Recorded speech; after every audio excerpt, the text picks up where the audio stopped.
आप सभी का ट्रिग्नोमेट्री सीरीज की दूसरी वीडियो में आप सभी का फिर से स्वागत है। हम लोग यहाँ पे ट्रिग्नोमेट्री सीरीज के अगले पार्ट में यहाँ पे नए क्वेश्चन के साथ आते हैं। यहाँ बेटा हम लोगों को क्वेश्चन दिया गया है sine square 25 degree plus sine square 65 degree plus square root 3 tan 5 tan 15 tan 30 tan 75 tan 85। ऐसे सीरीज में बेटा कई क्वेश्चन आपको बोर्ड एग्जाम्स में आपके देखने मिल सकते हैं। तो बात हम लोग यहाँ पे करेंगे कि जब भी हमारे पास डिफरेंट एंगल्स आ जाते हैं, डिफरेंट एंगल मींस एंगल हम लोग को किन एंगल की वैल्यू हमको किन एंगल मालूम होती है, 0 डिग्री, 30 डिग्री, 45 डिग्री, 60 डिग्री और 90 डिग्री। जब इन एंगल्स के अलावा कोई अदर एंगल्स आ जाते हैं तब हमें वैल्यूज हमेशा 90 माइनस थीटा वाले फॉर्मूले की पड़ती है।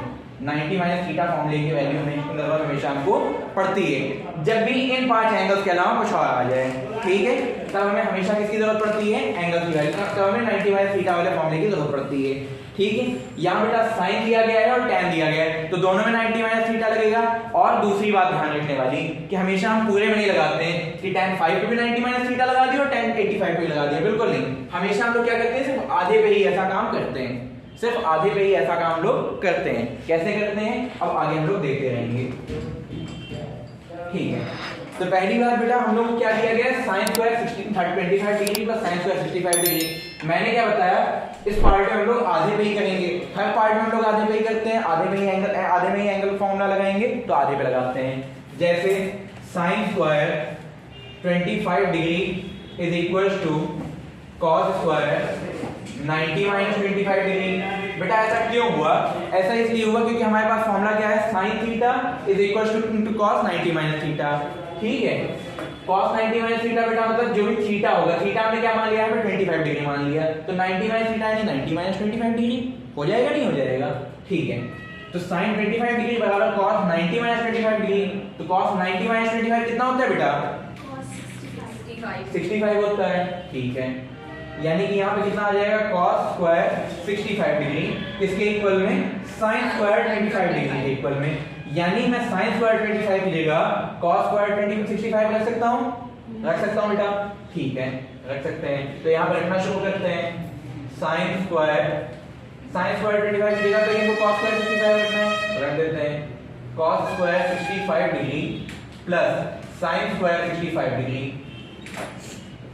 ठीक है। इतना पार्ट हमारा हो गया, एंगल चेंज हो गया, फॉर्मूला लग गया, ठीक है। बात करेंगे आगे, यहाँ रखा हमने बेटा स्क्वायर रूट 3, ठीक है। फिर यहाँ पे भी आधे में लगा देते हैं, नहीं लगा देते। tan 5 डिग्री हमारा क्या हो जाएगा बेटा, tan का फॉर्मूला देख लेते हैं, tan का फॉर्मूला हम आगे देख लेते हैं। यहाँ पे tan थीटा क्या होता है बेटा, cot 90 माइनस थीटा होता है, cot 90 माइनस थीटा होता है, ठीक है। तो tan थीटा हमारा, tan थीटा कितना है बेटा 5 डिग्री, तो tan 5 डिग्री हमारा कितना हो जाएगा, cot 90 minus 5 degree, cot 90 minus 5 degree. और 90 माइनस 5 कितना होता है बेटा 85, यानी किसके इक्वल हो जाएगा, cot 85 के इक्वल, 85 डिग्री के इक्वल हो जाएगा, ठीक है। उसी तरह से सिमिलरली tan 15 हमारा क्या हो जाएगा, cot 90 minus 15 degree, 90 minus 15 degree, ठीक है। और 90 माइनस 15 कितना होता है 75, बहुत बढ़िया बेटा, cot 75 डिग्री, ठीक है। इतना आ गया बेटा। अब इनकी यहाँ पर रख देते हैं, लेकिन आधे की मैंने बात की है तो आधे में tan भी आता है, लेकिन अगर मैंने आधे की बात की है तो साथ ही साथ ये भी बताया जिनका एंगल हमारा प्रॉपर ना हो, जिनमें से ना हो 0, 30, 45, 60 और 90, इनके अलावा हो तब हम लोग एंगल का फॉर्मूला लगाते हैं। लेकिन क्या इनके अलावा है, नहीं, 30 डिग्री तो है, 30 डिग्री की फिक्स वैल्यू होती है। क्या होती है बेटा tan 30 डिग्री की वैल्यू, tan 30 की वैल्यू होती है बेटा 1/√3, ठीक है। बढ़ते हैं बेटा आगे, फिर इसी फॉर्मूले इसी पार्ट में हम लोग आगे बढ़ेंगे। tan 5 को हमने क्या मान लिया बेटा, यहाँ पे cot 85 डिग्री, cot 85 डिग्री, ठीक है। तो फिर देखिए यहाँ पे हमने cot 85 रख दिया इसको देखते हुए। फिर अगला tan 15 को देखते हुए हम cot 75 रख देंगे, क्योंकि एंगल 90 माइनस थीटा के फॉर्मूले के अकॉर्डिंग यही होता है। किसके अकॉर्डिंग, एंगल 90 माइनस थीटा के अकॉर्डिंग यही होता है। tan 15 की वैल्यू कितनी आ जाएगी, cot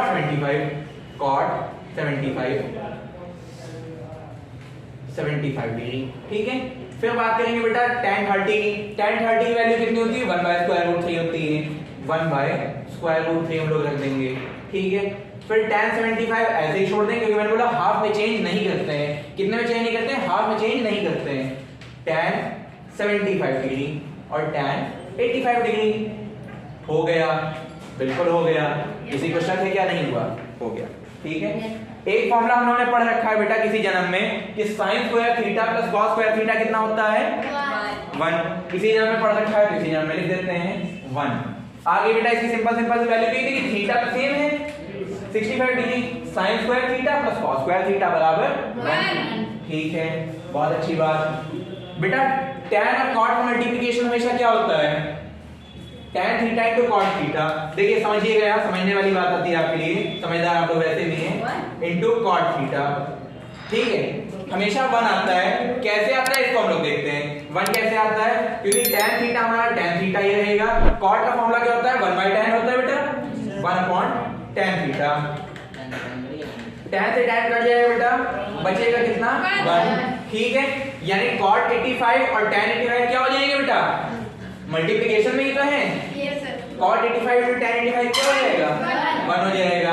और cot 75 into tan 75 कितना हो जाएगा? 1 हो जाएगा। यानी ये 1 और ये 1 बचा क्या? सिर्फ 1/√3। ये तो पूरा टर्म 1 हो गया। √3 into 1/√3 बचा नहीं बचा बेटा? बचा या नहीं? √3 से √3 कट जाएगा। किसी को कोई शक? कोई शक? ठीक है, बचा कितना? 1 + 1। 1 + 1 मतलब 2। छोटे से छोटा बच्चा बता देगा 2। आंसर आ गया बेटा, क्वेश्चन खत्म हो गया। ठीक है, पढ़ते हैं अपने नेक्स्ट क्वेश्चन की तरफ। यहाँ पे हमारे पास क्वेश्चन दिया गया है if tan is equal to 3/4 and a plus b is equal to 90 degree. स्वाभाविक सी बात है बेटा, कॉमन सी बात है। अगर हमारे पास राइट एंगल ट्राइंगल है तो अदर ट्राइंगल का सम 90 डिग्री होगा, क्योंकि एंगल सम प्रॉपर्टी और ट्राइंगल के एंगल का सम 180 डिग्री होता है। ठीक है, उसी हिसाब से एंगल ए प्लस एंगल भी हमारा कितना हो गया? 90 डिग्री हो गया। ठीक है, अब हमें यहाँ पे वैल्यू किसकी फाइंड करनी है? Find the value of cot b। हमें वैल्यू फाइंड करनी है यहाँ पे cot b की। ठीक है, तो बढ़ते हैं एंगल cot b की तरफ और tan a की तरफ। जब हम लोग थीटा को a रखेंगे तो थीटा के अपोजिट साइड हमारी क्या होती है?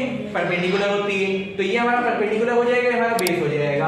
और tan का फॉर्मूला क्या होता है? Perpendicular by base. और अगर कोई हमारे हिंदी मीडियम वाले स्टूडेंट्स बच्चे हमारे हिंदी मीडियम वाले स्टूडेंट्स अगर इस वीडियो को देख रहे हैं तो उनके लिए क्या हो जाएगा बेटा?